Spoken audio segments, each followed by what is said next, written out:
tassa bhagavato arahato samma sambuddhassa. Namo tassa bhagavato arahato samma sambuddhassa.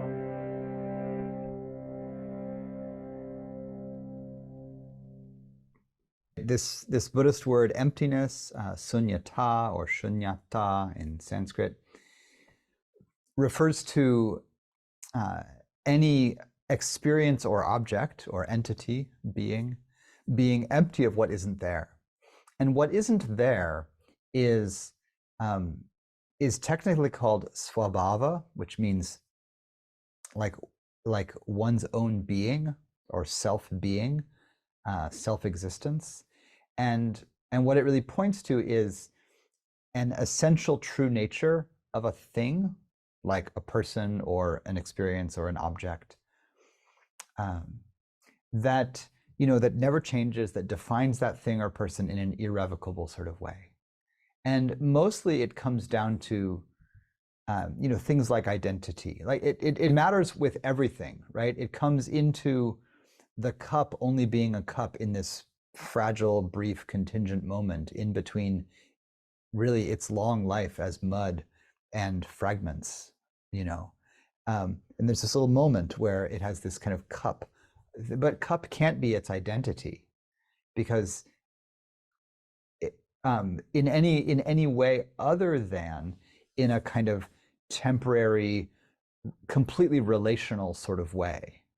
Even if I give this cup to my friend and they plant some flowers in it, now you might be like, oh, nice planter, nice flower pot.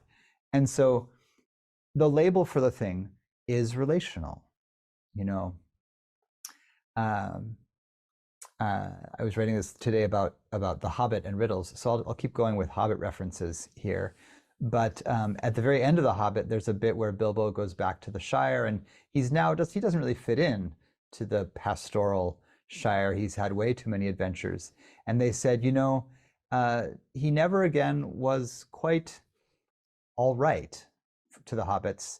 In fact, he was, from this point on, rather queer.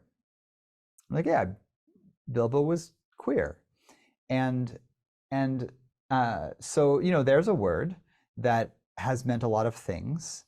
And it meant something different in the Shire, perhaps, than it means here. It's hard to say exactly what it means in a book where there are literally 0 female characters. So there's that to contend with in Tolkien's world. But it doesn't mean what it means when I use the word to refer to myself and my friends, almost certainly.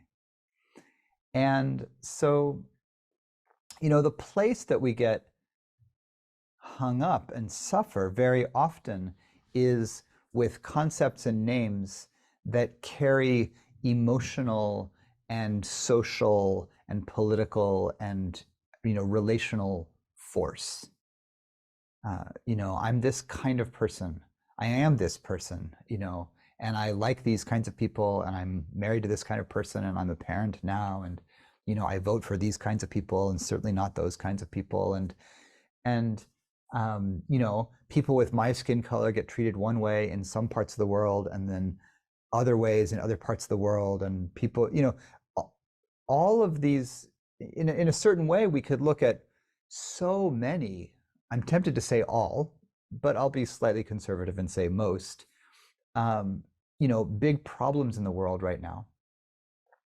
And that in some way we can trace them down to the people wanting the names for things to be what they want. People want material things, Putin wants income from Ukrainian grain exports, or who knows what. But he also wants, a label, called something like the Russian Empire is this big, or this meaningful, or this powerful, a certain narrative, a name for things, how many decades have we been fighting over what the names man and woman refer to? And still, our feeds are full of essentially an ongoing argument about whether those names refer to an intrinsic characteristic that some people carry. And it's that way with all of the identity names, and the names cause so much sorrow, so much suffering.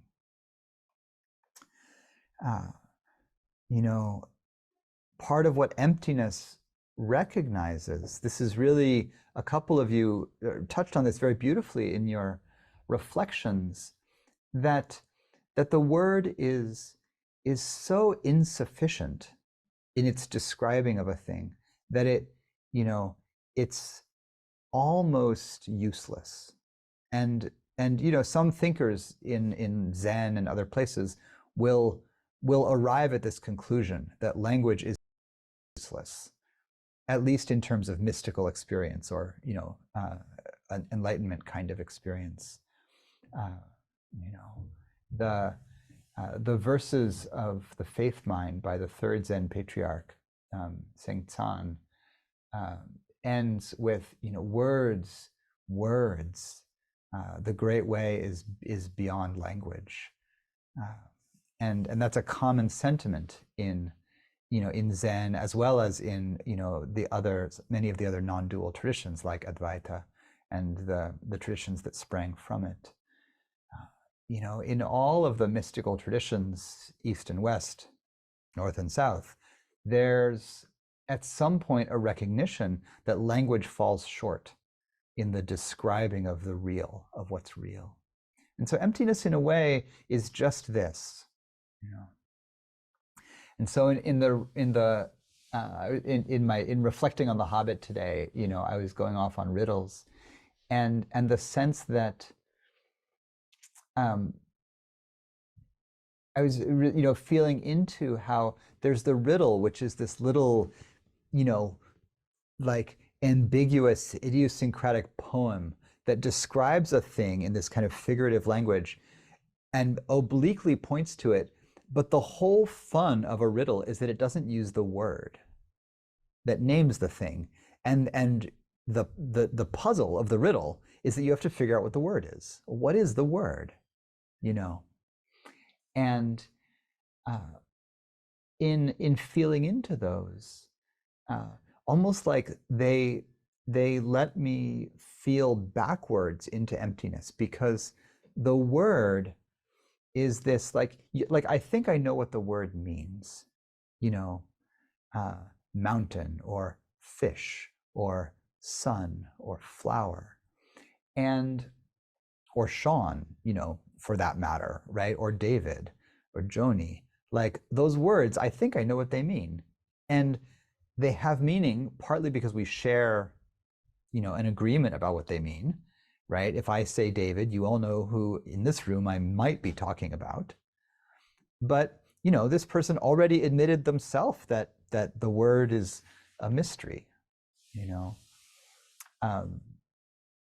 I did a thing that a lot of folks in my generation that I know have done, but not very many in my parents' generation that I know of had done. And I changed my last name when I got married, and to my dear father's somewhat dismay.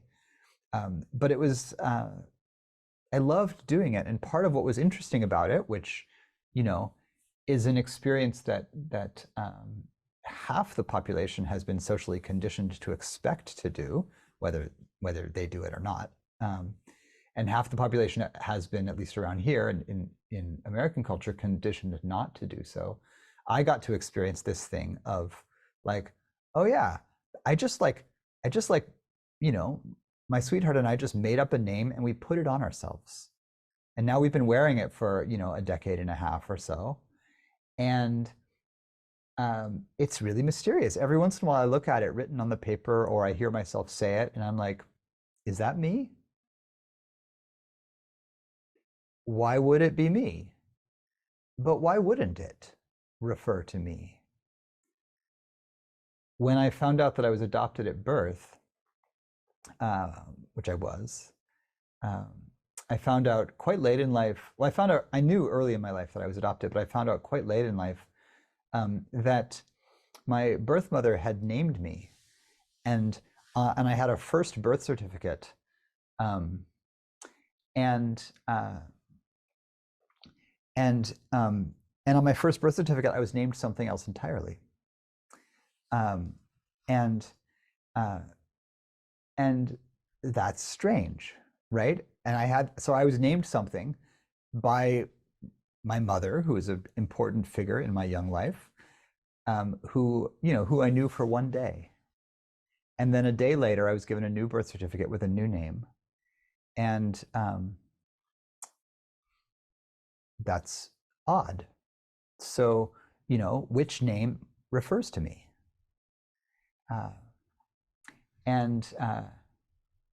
So if you want to know, for one day at the beginning of my life, my name was Matthew Pierce, and I lived in Peoria, Illinois. And one day later, my name was Sean Feit, and I lived in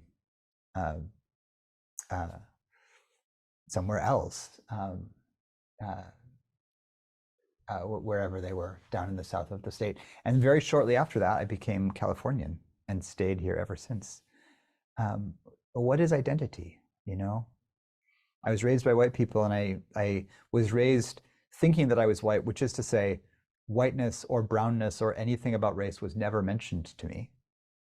And so I never had a thought about it until I was, in my mid-20s, and I learned that I was Puerto Rican, at least in part, and occasionally someone would point out to me that that I actually looked different than other folks that I thought that I was kin with. So what we find then is that the name for a thing always fails to completely describe the thing. But even more than that, what emptiness says is just remember that the thing, and here thing again means entity, object, person, experience, concept, that all of these things are fundamentally undefinable or unfixable, can't be fixed, right? No label can define the thing. Therefore, the thing is empty of intrinsic meaning, or svabhava, self-being, intrinsic being. The implication of this, in the Mahayana teachings, is that when we have the view that sees through the lens of emptiness,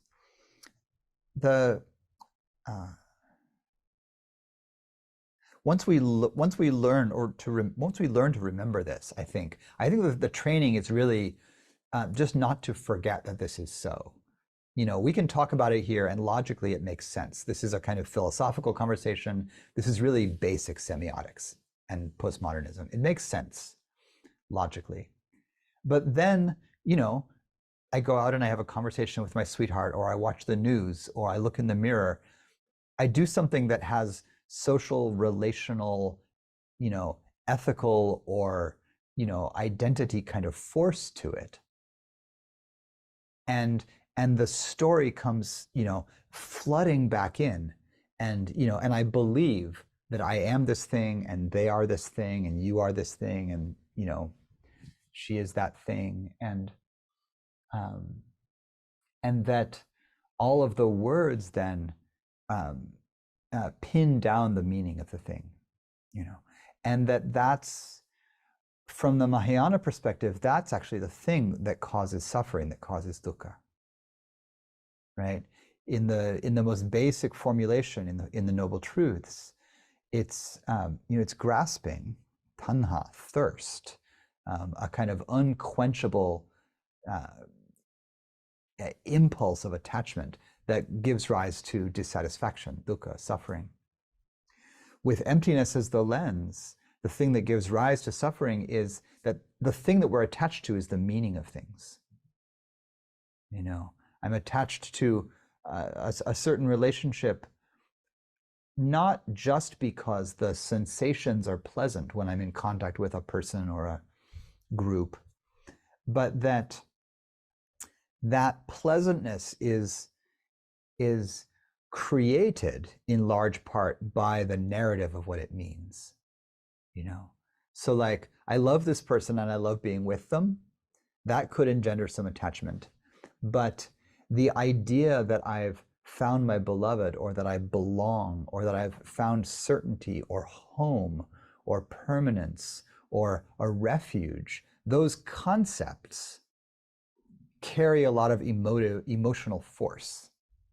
And so, you know, like, I love being sheltered from the rain. It rained here yesterday as well. I was very happy laying in my bed in the rain, not wet and cold. So that was a basic, you know, physical comfort. I can be attached to that.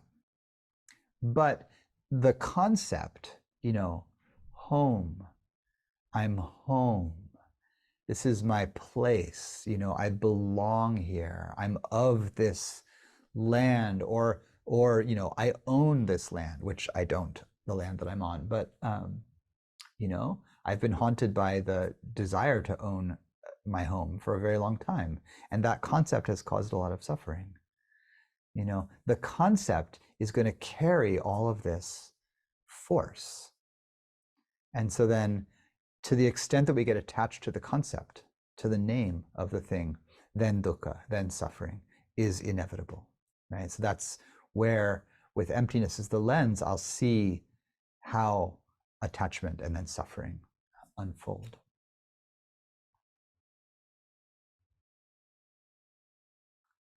Where I think we then can let this both rest and become a kind of practice is that there's one layer where our practice becomes what I wrote about this morning as the first insight, really, in the Theravadan system. This is the first of 16 insights called the progress of insight, or the unfolding of insight. And this is an insight called nama rupa. Nama means the name of the thing, the label, the idea, the concept, the identity. And rupa is form visible by the eyes, but also just visible through the physical senses. So there's physical experiences, and then there's meanings ascribed to them. And in this sense, you know, like, emotion and narrative are all part of name. You know, emotion in a certain way has a physical experience aspect, so it bridges the two a bit. But much of the time, the emotion or the mood or the reactivity is responding to the name of the thing. It's responding to meaning. So, you know, if someone insults me, that might hurt my feelings, you know, briefly. But if I'm carrying a narrative in which, you know, I often get insulted in this way, or I'm afraid that that insult is true because I have a self-image of being a certain way, all of that narrative is then, right, going to compound the hurt. I did this a lot when I was a child, right? Somebody was rude to me, and that means that I'm such and such, or I'm like this, or they're like this, or we're like this. And so there's a first layer of practice where we practice disentangling the name from the experience. And this is, you know, this is one of the things that just basic mindfulness does for us. You know, it says attend to, you know, present moment sensory and emotional experience as it unfolds. And if you're doing that, right, as one of you reflected on so beautifully in the sharing, while you're doing that, you can't be lost in narrative and in concept about things, because when mindfulness is bright, it cuts through that extra layer. And so mindfulness then leads very directly to the recognition of this nama rupa insight, because I can perceive, oh, I'm seeing this and I'm thinking this, you know. And without mindfulness, without that insight, the sensory experience and the meaning that swims around it, they get bound together. They come together. So I see you and I immediately think I know what this means. Mindfulness comes in and it uncouples those two things. And it says there's seeing and there's cognizing, and they're different. Right? And because they're both conditioned, they can change, right? The meaning of seeing you can change day to day. Of course it can, right? Once I uncouple those, there's this spaciousness, because meaning turns out to have a lot of slippage to it, right? Meaning is pretty flimsy. My mood shifts very slightly, and the sight of my beloved means a totally different thing, you know? My kid's mood shifts very slightly, and the meaning of dad to him means an entirely different thing, and he tells me so, you know? All of the meanings get unbound. So then our practice becomes first to get good at that, because that alone will unbind some layers of suffering. Then, of course, we're still living in the world, like everything is still functioning. People still need things from you and want things of you, and everybody still thinks they mean something. God bless them, dear ones. And so we live in a world where we have to interact with meanings all the time, and folks don't like their meaning being uprooted. So if you go around just telling everybody you know that everything they think is true is actually a slippage of intrinsically empty phenomena, you know, it's just not that helpful, right? And so the concept of the bodhisattva, the being, the awakening being seeing everything through the lens of emptiness, is always conjoined with the bodhisattva acting with infinite skill in means, upaya kaushalya, skillful means. Upaya is like, right, knowing this, knowing that meaning and experience are always in a dynamic, changing relationship with each other. Your task then is not to live in emptiness only, but to live in emptiness while practicing skillful engagement. So how do you engage with people? If you start to become free of the meanings of things, you actually have quite a bit of mobility to engage with folks who are stuck in meanings. And then of course you figure out that you're also stuck in some meanings, and you work on that, and you know, and there becomes this beautiful, I think, just a loosening really of fixation. And with the loosening of fixation, there's just more that we can do. There's more that we can be present with and flow with in relationship with others. So then the paradox, or the riddle at the heart of all of it, that everything is empty, but it still matters. And your actions matter even though they're empty. They matter because they affect people. And the effect is real, right? Our actions have an impact, even though the meaning of that impact is contingent and slipping. So we'll pause there.